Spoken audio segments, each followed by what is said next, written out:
नमस्कार। जदि आपण माने भी चाहूँगी ब्रेकफास्ट आउ स्नैक्स पाई quick and easy healthy gluten free and ready to eat option तो आपण मानक ये वीडियो निश्चिंत भल लगिबो। यह protein healthy fats antioxidant fibre calcium बहुत सारा विटामिन्स और मिनरल्स रे लोडेड अच्छी।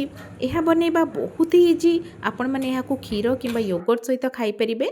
खाली खाइबा को मध्य यहाँ बहुत ही टेस्टी लगी थाए। जेहेतु मैंगो सीजन चली तो मु मैंगो रे गोटे बढ़िया डेजर्ट बनई जहाँ कि खाई समस्त को बहुत पसंद आसाला।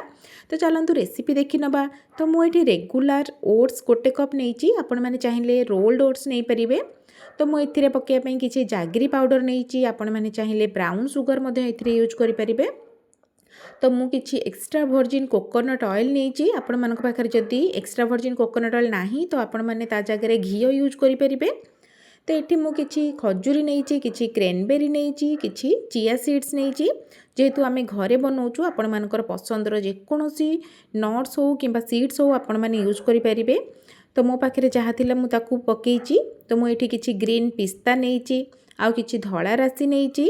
तो मो पाखे किसी काजू आलमंड आउ कि गोल्डन किसमिस किसी ब्लैक किसमिस थिला आउ कि एप्रिकट थिला। तो ताकू सब मु काटी नहीं। किसमिस को आमे अलगा रखीदबा आ बाकी तक ड्राई फ्रूट्स को आमे छोट छोट खंड करके काटी नबा। एबे चलतु आमे कड़ाई रे ओट्स को पकईकि भल भाव में भाजवा। आम लो टू मीडियम फ्लेम रे यहाँ भाजवा कारण हाई फ्लेम रे भाजिले यह पोड़ार चांस थाए। तेणुक आम सब लो टू मीडियम फ्लेम रे ही यहाँ भाजवा। तो जो ड्राई फ्रूट्स को मुझे काटिकी रखी थी ताकू एथिरे पकईकि भाजी थी। आपण मैंने चाहिए ड्राई फ्रूट्स को अलग भाजिकी एथिरे ऐड करें किंतु मु एकाथरे ओट्स रे ही यहाँ पकईकि भाजी नहीं जहाँफल कि ड्राई फ्रूट्स आउ ओट्स एका सहित भाजी हो। तो मुझे धला राशि को पकई देती आ सबको आम भल भाव में क्रंची हवा जाए भाजी नवा। तो आम सब लो टू मीडियम फ्लेम रे ही यहाँ भाजवा। मु लो टू मीडियम फ्लेम रे 4 ରୁ 5 मिनिट यहाँ भाजी नहीं थी जहाँफल कि यह बढ़िया से क्रिस्पी हो जाइथिला। एबे आम एथिरे अल्प टिके एक्स्ट्रा वर्जिन कोकोनट ऑयल दबा। आपण मैंने चाहिए बटर एथिरे दे परिबे किंबा घी दे परिबे। यहाको आम भल भाव में मिसेला परे एथिरे आम जागरी पाउडर यूज करिबा। आपण मानकर टेस्ट रो अकॉर्डिंग आपण मैंने जागरी पाउडर रो क्वांटिटी कम बेसी करि परिबे। आपण मैंने जो भली मिठा खाइबा को पसंद करती से अनुसार आपण मैंने जागरी पाउडर यूज करिवे। तो जागरी पाउडर पकईकि आम यहाको मिक्स कला परे एथिरे आम अल्प टिके पानी दबा। पानी दबा द्वारा आमर जागरी पाउडर ओट्स रे भल भाव में कोट होकर लगी जाई थाए। तो पानी देला परे यह अल्प टिके नरम हो जाइथिला। तो मु पुणी थरे यहाको क्रिस्पी हवा पर्यंत भाजी नहीं थी। तो लो टू मीडियम फ्लेम रे ही मु यहाँ आउ 4-5 मिनिट जाए भाजी नहीं थी जहाँफल कि यह क्रंची हो जाइथिला। आ लास्ट आम एथिरे चिया सीड्स ऐड करवा। चिया सीड्स ऐड कलापर आम आउ यहाँ भाजवा किसी दरकार नहीं। अल्प 1 ରୁ 2 मिनिट आम यहाँ भाजीदबा कारण आमर सबकि ड्राई फ्रूट्स आउ ओट्स भल भाव में क्रंची हो गला। तो आमको आउ कि बेसी भाजवा दरकार नहीं। एबे आम गैस रो फ्लेम को ऑफ करदबा एवं यहाँ गोटे प्लेट को काढ़ी ठंडा करवा।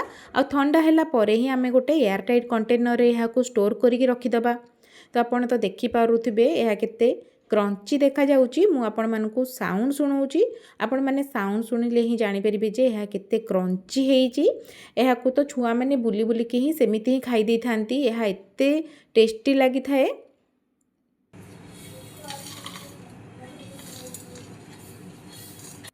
तो यह भल भाव में ठंडा कलापर आम एथिरे क्रेनबेरी ऐड करवा। आउ जो किसमिस मु रखी थी ताकू ऐड करवा। आउ जो खजूरी रखी थी ताकू मु काटिके एथिरे पकई देथिली। आपण माने एथिरे सनफ्लावर सीड्स पंपकिन सीड्स किछि भी सीड्स आपण माने एथिरे ऐड करि परिबे आपण मानकर पसंद रे। तो यहाँ भल भाव में आम गोलेला गोटे एयर टाइट कंटेनर यहाँ रखा। आपण मैंने यहाँ मासे रु 2 मास जाए आराम से रखिपारे बाहर रखिपारे कि फ्रिज रे यहाँ रखिपारे। आपण मैंने जदि कौटी ट्रावेल रे जाउचंती यहाँ नहीं पारे।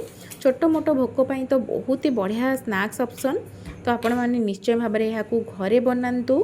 आउ जितेबले भी आपण मानकु भोक लगुच सकाळे ब्रेकफास्ट रे हो कि इवनिंग रे हो आपण मैंने यहाँ इंस्टांट क्षीर रे पकईकि खाई परिबे किंबा योगर्ट रे आपण मैंने यहाँ गोलेकी खाई परिबे। तो मुझे यहाँ गोटे ठंडा है एयरटाइट कंटेनर रे रखी देइथिली। तो सेमिति ही खाइबापी भी यह बहुत ही भल लगी थाए जेहेतु मैंगोर सीजन चली। तो मु मैंगो रे गोटे बढ़िया डेजर्ट बनई। तो चलतु देखी नबा। मु एबे गोटे मैंगो नहीं यहाँ आम काटी नबा। तो जितेबले भी किसी भी आपण मैंने स्वीट डिश बनाऊँ सब मीठा आंब नियंतु। मीठा आंब नवा द्वारा मोर स्वीट डिश बहुत ही बढ़िया से बनी थाए।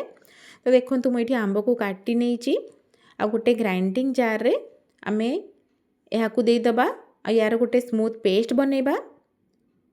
तो देखो गोटे ग्राइंडिंग जार रे मुझे यहाँ काढ़ी नहीं एथिरे आमे अल्प टिके क्षीर मिसई दबा। आपण मानकर आंबर मीठा अनुसार आपण माने एथिरे जागरी पाउडर यूज करेंगे। तो जागरी पाउडर देकी आमे गोटे स्मूथ पेस्ट बनै नबा। तो देखो आमर आंबर गोटे स्मूथ पेस्ट रेडी हो गलानी। चलतु आम सांगे सांगे यहाँ डेकोरेट कर नबा। तो मुझे दुईटा काच ग्लास नहीं थी। आपण मैंने चाहिए जो थे भी यहाँ बनई पारे किंतु काच ग्लास रे लेयर बाय लेयर कले यहाँ देखा बहुत सुंदर लगे आ खाइबा बहुत ही टेस्टी लगी थाए। तो प्रथम मुझे किसी ग्रानोला दे देती किसी चॉकलेट चिप्स पकई देती। आपण मैंने चाहिए चॉकलेट सिरप पकई पारे। आपण मैंने जमीती भी चाहिए यहाँ सजई पारे। तो देखु या ऊपर मुझे किसी मैंगोर प्यूरी या ऊपर दे देती। या ऊपर मु किछि मैंगो को मध्य क्यूब रे काटिकी रखी देइथिली। आउ से क्यूब रे काटिकी रखिथिबा आंब को मु या ऊपर दे देइथिली जाफल कि यहाँ खाइले पार्टी को बाइट्स आसिले बहुत ही टेस्टी लगी थाए। तो या ऊपर मैंगो पकेला परे मु या ऊपर किछि हनी मध्य पकई देइथिली। तो जदि आपण मानकर आंब बहुत मीठा अच्छी तो हनी पकेया किछि दरकार नहीं। तो आपण माने चाहिए एथिरे चॉकलेट सिरप आ ऊपर पकई परिबे। तो मु मैंगो पकेला परे आ ऊपर हनी पकई देइथिली। आउ आमे जो ग्रानोला भी रखी प्रस्तुत करके से ग्रानोला को आमे आ ऊपर आउ थे गोटे लेयर दे दबा। आउ लास्ट रे आ ऊपर आउ बाकी तक आमे जो मैंगोर प्यूरी बने की रखी थे से मैंगो प्यूरी को या ऊपर आमे आउ गोटे लेयर दे दबा। तो यह लेयर बाय लेयर बहुत ही सुंदर लगी थाए। आपण माने चाहिए मैंगोर यहाँ को मैंगो रे भल भाव गोल की खाई परिबे। तो देखो मु लेयर बाय लेयर यहाँ को देदेची या ऊपर आउ किछि कट्टा मैंगो मु रखी देइची किछि हनी पकई देइथिली किछि ड्राई फ्रूट्स आपण माने एथिरे सजई परिबे।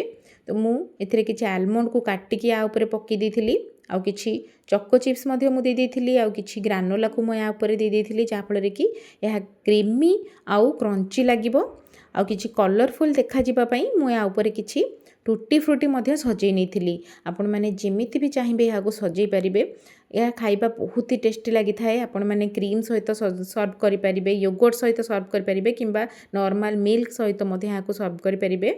बहुत ही टेस्टी आउ यम्मी लगी थाए। आपण मैंने निश्चय भाव में मैंगो सीजन रे यहाँ बनातु। बहुत ही इजी रेसिपी आउ सबू छुआ मैंने खाइबा को बहुत पसंद करिथांती। यहाँ ठंडा ठंडा खाइले यार टेस्ट आहुरी बढ़ी जाई थाए। जदि आपण मानकु मो रेसिपी पसंद आसथाए लाइक शेयर सब्सक्राइब निश्चय भाव में करिवे। जय जगन्नाथ।